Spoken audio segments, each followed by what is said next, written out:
Hey guys, get a lot of questions about nutrition, and one of the best things that we can all do to kind of make a big difference in all the awesome things we're doing in the gym or as we're on our individual journey to either lose some weight or what a lot of times what I hear is people who are trying to tone up.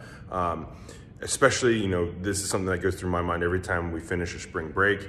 I start thinking about, oh yeah, it's gonna be summer soon. I need to be wearing some, warm weather clothes, and maybe I want to change a little bit about how I'm feeling and looking with my body. So instead of a diet, instead of a nutrition challenge or anything like that, what I want people to learn and to get from what I'm going over is we all need to have a nutrition plan. So this is all this is. This is a plan, and the goals for this is primarily, the goals are, fuel for performance, right? Performance in both life, the gym, anything that we're doing for sport, this is fuel for that. That's the primary reason why we eat, is to give us energy to do the things that we want to do. Live an awesome life, run really far, run really long, right? Run really fast, lift heavy weights, don't lift heavy weights, lift heavy children, anything that comes up, that's the whole point, is to have fuel. And the other thing is, primarily with this focus, is to look at weight loss. I turned 40. I want to weigh a little less, be nicer to my joints, right? So for me, I'm looking at it from a weight loss perspective. Now, this particular plan, this nutrition plan, works for people who are also trying to maintain their weight. There's just a tweak to the formula.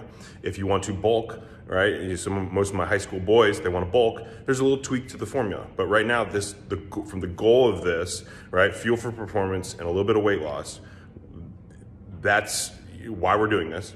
The requirements are consistency, right? So consistency means you got to stick with this for three months to see what the heck happened. You can't do it for 2 weeks and be like, this sucks. If you're doing it for 2 weeks and you don't have enough energy to do anything, you don't have enough energy for fuel for performance, we do need to stop. We need to tweak, or we need to have a conversation.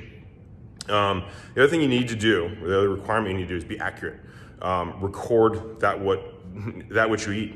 All right, that bag of chips you have at 3:30 p.m., you got to put that in the calculator to determine how many carbs and fats you're actually getting.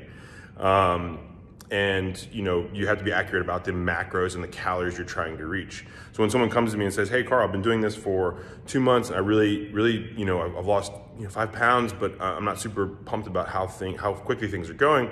We look at what's happened, and it's like, well, one, you lost 5 pounds in 8 weeks, which is pretty consistent. A pound a week is great for sustainability. And the second thing to that is, we look at your calories, and this day you're eating this much, this day you're eating this much. You're being really inconsistent with how your protein is. If you were able to dial that in, you're gonna go a lot further, okay? So steps to this, we gotta know your age, weight, and height. You gotta know, there we go, determine your body fat percentage, or guesstimate it, your activity level, and then we're gonna use all that to determine your TDEE, so total daily energy expenditure. And then the math will help us find the macros, so protein, fats, and carbs you need to consume. And then you gotta put all this in MyFitnessPal, the calories per day and your specific macros. A lot of those nutrition things have a preset, everybody needs 2,000 calories, and this is just not true. Everybody who's 5'8", 150 pounds needs 2,000 calories. Again, that's totally, I don't know if that's true, but we all have our individual needs based off our activity level, our age, and our individual goals. So me, I'm 40 years old, 241 pounds, 6'4", really 6'3" and 7/8". Body fat percentage, guesstimating it's like 17 to 20%. I think I did 20% in my calculation, but I'm giving myself some credit because I put it on the board here. It's probably 20%. Activity level 3, it's like moderate, 2 to 3 hard workouts a week. I stand all day, so I kind of made that a little lower than it probably is, but I'm gonna figure out if this is right over the course of the next few months. Basically, the nutrition plan, TDEE, the total number of calories was, the TDEE calories was 3,268. Then I multiply that by 0.8. I want all of us to have, through this particular math, have a 20% deficit. Gives us a good number to kind of keep track of. Typically off of the TDE, if you're trying to lose weight, you want to work at a deficit. 20% tends to be across the board a pretty balanced attack as opposed to a specific number. So my TDE times 0.8 is 2,614. And then to find the carbs, we want 35% of that to come from carbs. So 2,614 times 0.35 is 915 calories. Now there's 15, to find out how many grams of carbs are in your calories, you divide that by 4. And so 915 calories divided by 4 is, I need 229 grams of carbs every day. Protein, a little easier. It's your pounds in body weight for weight loss or maintenance. So 241 to figure out how many calories it is, multiply that also by 4. Which is again the number to figure out how many grams or calories you need for, based off of protein and carbs. So 964 calories or 241 grams.